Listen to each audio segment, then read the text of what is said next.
The peace talks aboard the neutral station Harmony's Edge had been dragging on for 6 weeks, and Ambassador Kethler of the Vaelthian Empire was growing increasingly confident that the humans would cave to their demands. After all, what choice did they have? The Terran colonies in the Kepler sector were surrounded, outnumbered 3 to 1, and running low on critical supplies. "Perhaps the humans need more time to consider our generous offer," Kethler said. His forearms folded in a gesture of mock patience. His bioluminescent skin patterns flickered with barely contained amusement as he addressed the small human delegation across the conference table. Ambassador Sarah Chen kept her expression neutral, though her knuckles were white where she gripped her datapad. The Vaelthian generous offer amounted to complete surrender, evacuation of all human settlements, forfeiture of mining rights to the entire sector, and reparations that would bankrupt the Terran Confederation for generations. "We're still reviewing the terms," she replied diplomatically, buying time she knew they didn't have. General Voxthun of the hegemonic war clans leaned forward, his scarred carapace gleaming under the station's lights. "Review all you like, little ambassador. Your military's pathetic. Your ships are outdated. Your colonies are defenseless. Accept our terms, or we will simply take what we want." The assembled representatives from a dozen species nodded in agreement. The humans were newcomers to galactic politics, barely 2 centuries since achieving faster-than-light travel. They had shown promise in certain fields: medicine, terraforming, cultural adaptability, but everyone knew they were soft. Their military doctrine emphasized defense and humanitarian missions rather than conquest. The human response has been disappointing, added Councillor Zixara of the Silicon Collective, her crystalline form chiming with synthetic disapproval.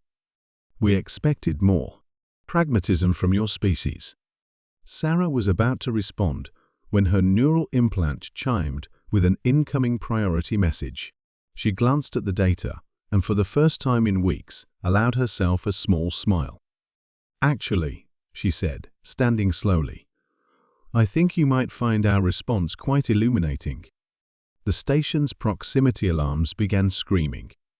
Through the conference room's massive transparent aluminum windows, a shadow fell across the stars. The UTS Indomitable dropped out of hyperspace, like a falling mountain, its 2-kilometer hull bristling with weapons that made the surrounding alien fleets look like children's toys.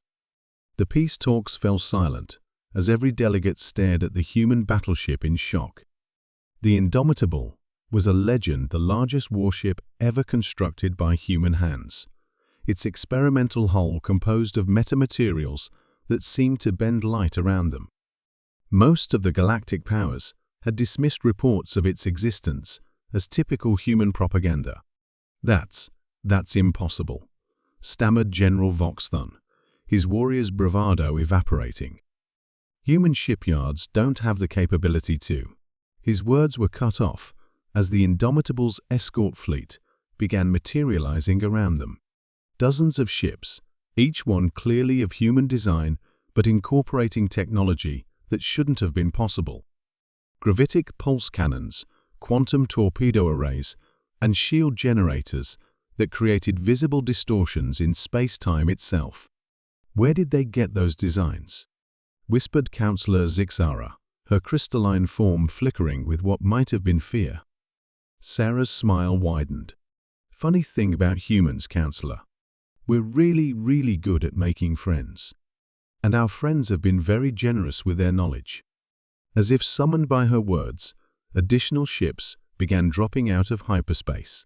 Sleek vessels, bearing the flowing designs of the Altarian Republic, angular craft, marked with the geometric patterns of the consensus worlds, and strangest of all, ships that seemed to exist partially outside normal space-time, clearly of dimensional covenant origin. "The Altarians are in full defensive alliance with humanity," Sarah continued conversationally, checking her datapad as if reading grocery lists. "Turns out, When we helped them evacuate their home system during the Void Plague outbreak, they became quite fond of us. Same with the Consensus Worlds after we mediated their civil war, and the Dimensional Covenant after we, well, let's just say, we returned something very important that had been stolen from them. Ambassador Kethler's skin patterns had shifted from amusement to alarm. This changes nothing. Your combined fleets are still outnumbered. By whom? Sarah interrupted pleasantly. The delegate stations around the conference table began lighting up with incoming messages.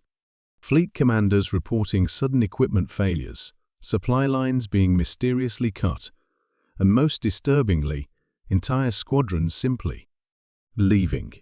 Apparently, when faced with the choice between fighting humanity's new alliance or finding urgent business elsewhere, many of the opportunistic species had chosen discretion over valor. Within an hour, the overwhelming force that had surrounded the human colonies had dwindled to a fraction of its original size. How? General Voxthun demanded, his warrior's pride warring with tactical reality. Sarah gestured toward the viewport, where the Indomitable hung in space, like a testament to the power of unexpected alliances. We spent 2 centuries learning how to survive in a galaxy that saw us as weak. But we also spent that time helping, healing, and building relationships with species that others had written off as unimportant. Captain Maya Rodriguez's voice crackled through the comm system from the Indomitable's bridge. Ambassador Chen, this is Captain Rodriguez. The Kepler sector is now under full protective screening. All hostile vessels have been given 24 hours to withdraw to their original territories. The Altarian fleet reports ready for humanitarian relief operations, added another voice. The Consensus World standing by to provide medical support. Dimensional Covenant prepared to do whatever it is they do. Sarah turned back to the stunned assembly of delegates. So, let's revisit those peace terms, shall we? I believe we have some counter-proposals you might find interesting. As the diplomatic session resumed, the balance of power in the room had fundamentally shifted. The human colonies were no longer isolated prey. They were the cornerstone of an alliance that spanned dimensions and defied every assumption about how galactic politics worked. Later, as the various fleets began their withdrawal under the watchful censors of the Indomitable, Ambassador Kethler found himself alone with Sarah in the observation lounge. "How long were you planning this?" he asked, his bioluminescent patterns now showing grudging respect. Sarah sipped her coffee, real earth coffee, she noted with satisfaction. Not the synthetic substitutes they'd been rationing for months. We weren't planning it at all, really. We were just being human. Helping where we could, building friendships, trying to make the galaxy a little bit better. It turns out that when you do that consistently for 2 centuries, people notice. And the battleship? Oh, the Indomitable? Sarah chuckled. That was our friend's idea. Turns out, having allies who actually like you means they're willing to share their best technology. Who knew?